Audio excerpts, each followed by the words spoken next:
Gadgets 360 Hindi में आप सबका स्वागत है। मेरा नाम है प्रणय और आप देख रहे हैं टेक आपकी जुबान में, जो हमारा शो है हर शनिवार को लाइव होता है। आपके लिए ही बनता है, आपके साथ ही ये शो आगे बढ़ेगा। तो प्लीज सब्सक्राइब कर लीजिए हमारे चैनल पर, बेल आइकन दबा दीजिए ताकि आपको नोटिफिकेशन मिले जब भी हम नए वीडियो बनाते हैं। और हर शनिवार यहाँ पर आए जरूर ताकि आपके सवालों का जवाब मिले। एक और बार मैं क्लैरिफाई कर देता हूँ कि यहाँ पर जिस सवाल का जवाब मिलता है वो कमेंट सेक्शन से नहीं उठाया जाता है। यूट्यूब चैनल पर कम्युनिटी सेक्शन है एक, तो हमारे चैनल पर जाइए, वहाँ कम्युनिटी टैब पे क्लिक कीजिए, वहाँ पर एक नया सवाल आ जाएगा बुधवार या गुरुवार को, तब आप वहाँ पे अपने कमेंट कर दीजिए और जो भी सवाल है हम यहाँ पर उसके जवाब दे देंगे। तो इस हफ्ते का विषय ये है कि एयरटेल के चेयरमैन सुनील भारती मित्तल जी ने कहा है कि डेटा का प्राइस बढ़ सकता है अगले 6 महीने में। तो उन्होंने एग्जैक्टली तो ये कहा था कि अगर आपको 160 रुपए में 16 GB डेटा अभी मिल रहा है तो टेलीकॉम इंडस्ट्री में सस्टेनेबल रहने के लिए उनको चार्ज करना पड़ेगा 1.6 GB के लिए 160 रुपए। तो याद रखिए, जब पहले रिलायंस जियो आया था तब लगभग 250 रुपए 1 GB डेटा के लिए लगता था, वो भी 3G डेटा के लिए। उसके बाद रिलायंस जियो ने 4G के इतने अच्छे डेटा रेट्स ला दिए, बाकी सारे कंपटीटर ने अपने प्राइस कम कर दिए थे और उसमें एयरटेल भी मौजूद था। तो अभी ये कहना चाह रहे हैं कि अभी दाम बढ़ाने का समय आ चुका है। अब इसका कारण क्या है सबसे पहले ये देख लेते हैं, उसके बाद मैं मेरी राय दे दूंगा इस बारे में। तो मेरे ख्याल से इधर हुआ ये है कि इतने दिनों से टेलीकॉम इंडस्ट्री काफी रिलायंस जियो के कंपटीशन के कारण थोड़ी बहुत लॉस में चल रही है या फिर उतना ज्यादा प्रॉफिट नहीं बना पा रही है जितना वो बनाना चाहते हैं। तो इसके कारण इशू ये हो चुका है कि एक पॉइंट आ जाता है जब कंपनी बोलते है कि नहीं अभी मुनाफा तो होना चाहिए, अगर आगे बढ़ना है, आगे इन्वेस्ट करना है, 5G टेक्नोलॉजी वगैरह लेके आना है तो और मुनाफा चाहिए। या फिर शेयर होल्डर का प्रेशर होता है जो कहते हैं कि नहीं कंपनी का प्रॉफिट नहीं आ रहा है, जितना हम इन्वेस्ट कर रहे हैं उसके हिसाब से रिटर्न नहीं मिल रहा है हमको, तो उसके कारण कंपनी को कुछ निर्णय लेने पड़ते हैं। अब यहाँ पर अपनी टेलीकॉम इंडस्ट्री में तो कंपटीशन इतना टफ रहा है कि वोडाफोन और आइडिया ये दोनों तो मर्ज हो चुके हैं और उसके बावजूद भी आप अगर देख लीजिए लेटेस्ट नंबर्स कि सब्सक्राइबर्स किसके बढ़ रहे हैं, आपको पता चल जाएगा कि रिलायंस जियो के सब्सक्राइबर बढ़ रहे हैं, एयरटेल और वोडाफोन आइडिया इन दोनों के सब्सक्राइबर कम हो रहे हैं। और BSNL ये कंपनी भी काफी बड़ी है भारत में वैसे तो, लेकिन उसके बारे में इस वीडियो में हम ज्यादा बात नहीं करेंगे क्योंकि अगर कंपटीशन आप देखें तो एयरटेल, वोडाफोन और जियो के बीच में ही है। BSNL टेक्नोलॉजी के मामले में भी काफी पीछे है, तो उनका रियल कंपटीटर इस स्पेस में तो नहीं होगा, ब्रॉडबैंड स्पेस में शायद हो सकता है वो। तो चलिए अब बात करते हैं कि अगर रेट बढ़ जाता है डेटा का तो क्या प्रॉब्लम हो सकती है या फिर क्या ये सही रहेगा इंडस्ट्री के लिए। अब अगर डेटा का रेट बढ़ जाता है तो ये बात तो सही है कि इंडस्ट्री में कंपनीज का प्रॉफिट जरूर बढ़ जाएगा, लेकिन उसका मतलब ये है कि हमको कम डेटा मिलेगा। इंटरनेट पे हम आते हैं, यहाँ पर इतनी सारी चीजें सीखते हैं आजकल, और वो सारी चीजें जो हम करते हैं वो काफी महंगी पड़ जाएंगी। अभी आप ही सोचिए, आजकल ऐसा लॉकडाउन का माहौल चल रहा है हर जगह कि सबको ऑनलाइन क्लासेस लेनी पड़ रही हैं। अब कुछ लोग ऑनलाइन सिखाते हैं, कुछ लोग ऑनलाइन सीखते हैं, उसी तरह से बहुत सारे लोग अपने डॉक्टर से ऑनलाइन मिलते हैं या फिर अपने मित्रों से बात करने के लिए ऑनलाइन जाते हैं। तो ये सारी वीडियो कॉन्फ्रेंसिंग वाली बात हो गई। आप एकदम बेझिझक ये सारी चीजें करते हैं अभी क्योंकि डेटा का कॉस्ट कम है। भारत में जितने सस्ते डेटा आपको मिलते हैं उसे किसी भी देश में नहीं है दुनिया में। ऐसा एयरटेल के चेयरमैन ने भी कहा है, लेकिन उसका कंटेक्स्ट मैं आपको थोड़ी देर में समझाऊंगा। अब यहाँ पर सस्ता डेटा होने का कारण ये हो जाता है कि अगर आप बहुत ही सस्ता स्मार्टफोन खरीद लें तो आपको ज्यादा खर्च पे नहीं करने पड़ेंगे पैसे ऑनलाइन आने के लिए, और जितने अभी लॉकडाउन में फैसिलिटीज आपको मिल रही है ऑनलाइन, ये सारी चीजों का इस्तेमाल करने के लिए। तो अगर डेटा का रेट बढ़ जाता है तो सबसे गरीब लोग जो हैं, जो अभी बस जैसे कि अभी एकदम ही गवर्नमेंट के स्कूल में पढ़ने जा रहे हैं जो बच्चे, जिनके पास में लैपटॉप वगैरह भी नहीं है, मोबाइल डेटा पर कैसे भी करके वीडियो कॉन्फ्रेंसिंग में वो सीखना चाह रहे हैं और लाइफ में आगे बढ़ना चाह रहे हैं, उन पे सबसे ज्यादा इफेक्ट पड़ेगा।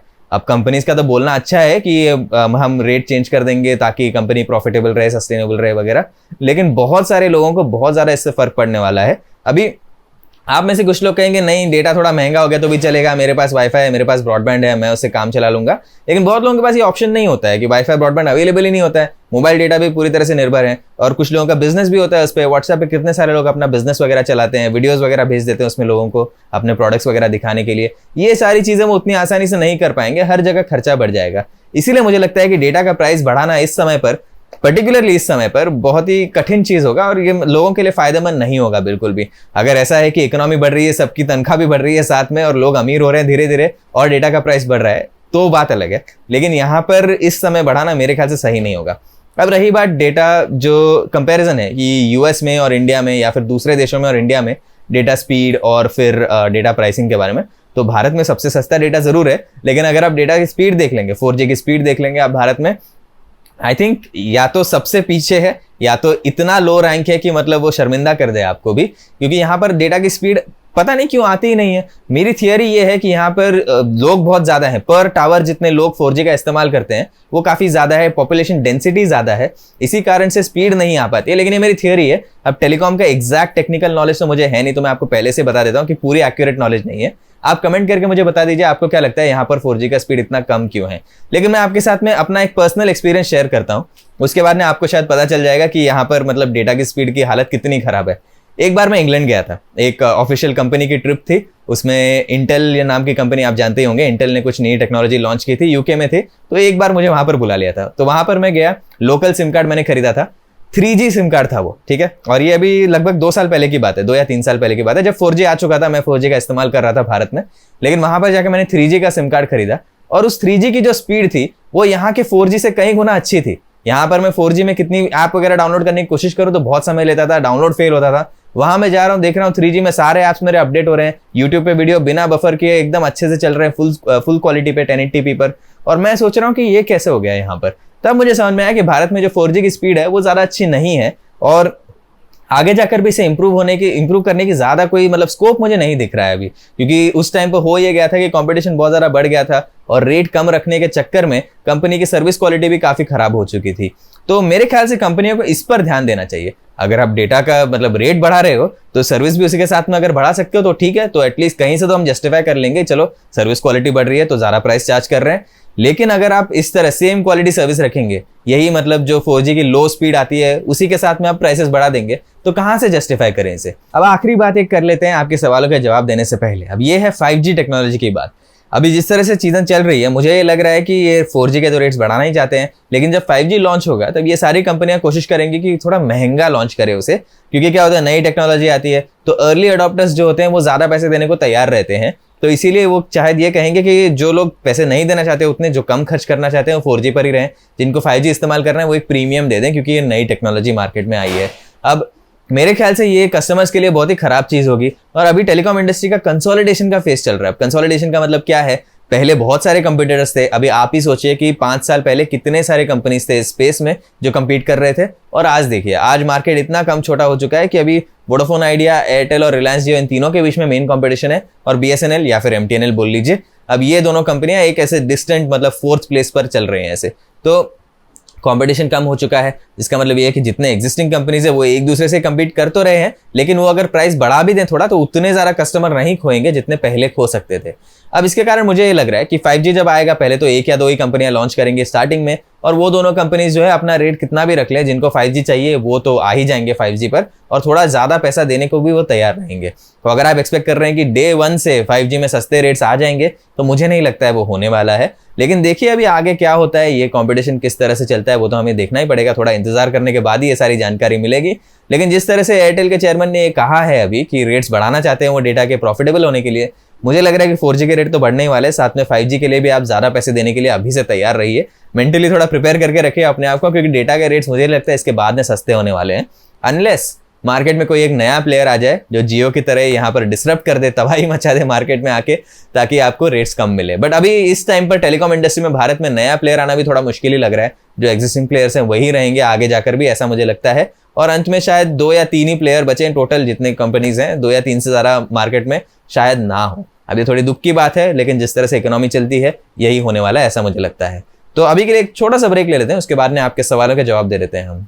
आपके सवालों के जवाब देने के लिए मैं अभी तैयार हूं, चलिए शुरू करते हैं। सबसे पहले राकेश चौधरी जी के कमेंट से। अब ये रेगुलर व्यूअर है, हर हफ्ते सवाल पूछते हैं, बहुत अच्छा लगता है मुझे, प्लीज ऐसा पूछते रहिए। अब आज जो इन्होंने बहुत ही इंसाइटफुल और बहुत ही लंबा कमेंट दिया, पूरा तो मैं अभी इमीडिएटली नहीं पढ़ूंगा, लेकिन समराइज कर देता हूं आपके लिए। बेसिकली इनका पॉइंट है कि दाम बढ़ने नहीं चाहिए मोबाइल डेटा के। आप स्क्रीन पर देख लीजिए इनका कमेंट, और आप थोड़े बहुत डिटेल्स वहां से पढ़ सकते हैं।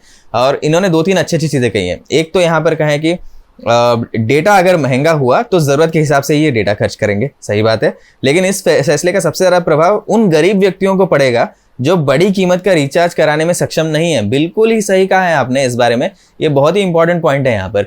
अगर आपके पास में इतने पैसे हैं कि आप डेटा का रिचार्ज कर सकते हैं, अगर वो महंगा हो गया तो भी, तो अच्छी बात है। लेकिन जान लीजिए कि बहुत सारे लोग हैं जिनके पास उतने रिसोर्सेस नहीं है, जो अगर डेटा का दाम बढ़ जाता है तो वो रिचार्ज करना ही बंद कर देंगे, और वो डेटा पे शायद नहीं रहे, शायद वो इंटरनेट से हट ही जाए, या फिर वो कुछ और करें, या फिर 4-5 लोग एक इंटरनेट कनेक्शन शेयर करके ट्राई करें कि वो काम चला लें। अगर इन सब लोगों पे फर्क पड़ता है तो जो डिजिटल इंडिया का जो विजन है सबका अभी आगे बढ़ने का वगैरह, वो शायद डिले हो जाएगा इस कारण से। तो ये पॉइंट मुझे बहुत अच्छा लगा। इसके अलावा इन्होंने बहुत अच्छे अच्छे पॉइंट्स किए हैं उसमें। अब एक लास्ट पॉइंट मैं यहाँ पर हाईलाइट कर देता हूँ इसी कमेंट में से। सर एक बात बता दीजिए, जियो वर्तमान रिचार्ज पैक के साथ मुनाफे का काम कर रही है या नहीं, और अगर हाँ तो एयरटेल घाटे में क्यों है?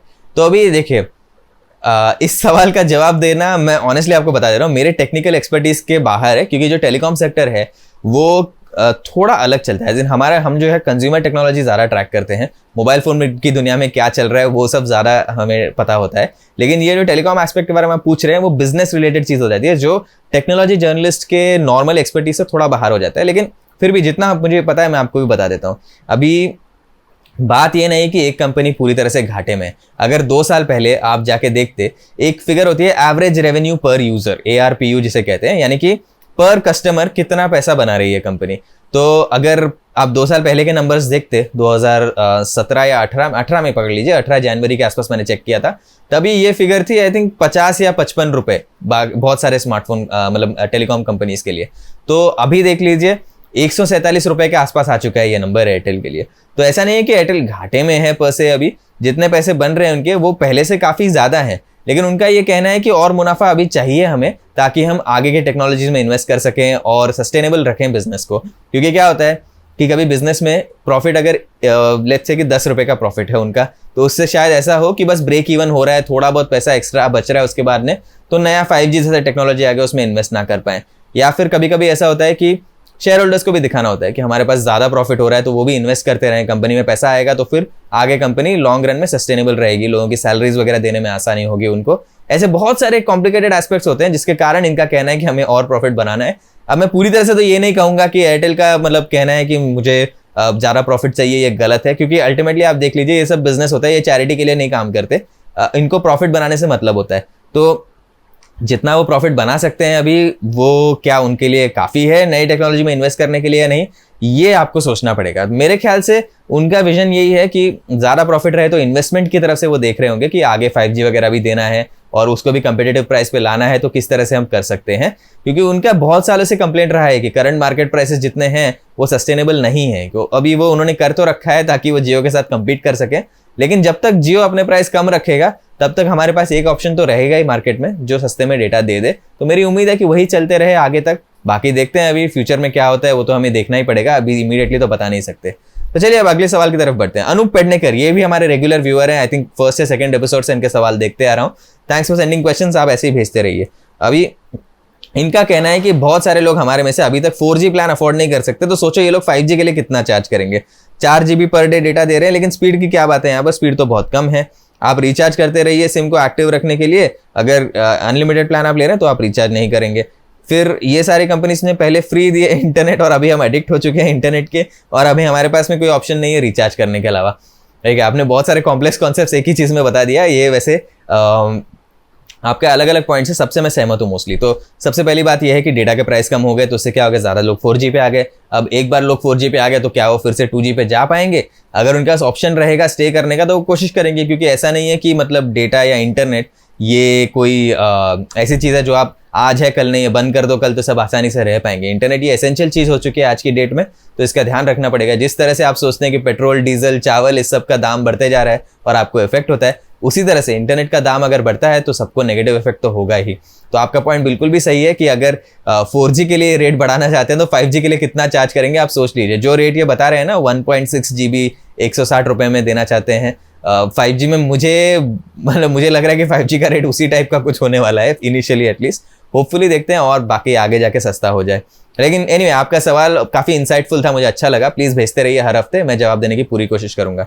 अभी आगे बढ़ते हैं। रितेश रंजन का कहना है कि हेलो सर, जहाँ तक डेटा खपत कम करने की बात है, जब मेरे यहाँ इंटरनेट स्पीड बेहद कम है और डेटा कभी पूरी तरह से ख़त्म होता ही नहीं। अच्छा ठीक है, लेकिन अगर प्लान महंगे हो गए तब तो और मुसीबत हो जाएगी। बिल्कुल सही है, डेटा का स्पीड ये भारत में बहुत बड़ी प्रॉब्लम है। ये स्पीड जब तक नहीं बढ़ती मुझे नहीं लगता इनको प्राइस बढ़ाना चाहिए। प्राइस बढ़ा रहे हैं, स्पीड भी बढ़ा दो, तो मैं खुशी से एक्स्ट्रा पैसे दे दूंगा।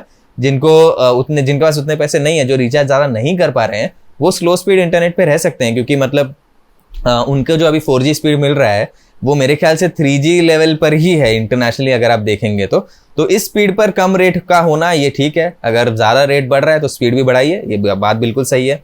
आशीष सिंह जी का सवाल ले लेते हैं अभी। इनका पूछना है कि क्या उपभोक्ताओं को उन पुरानी दरों पर लौटाना संभव हो पाएगा।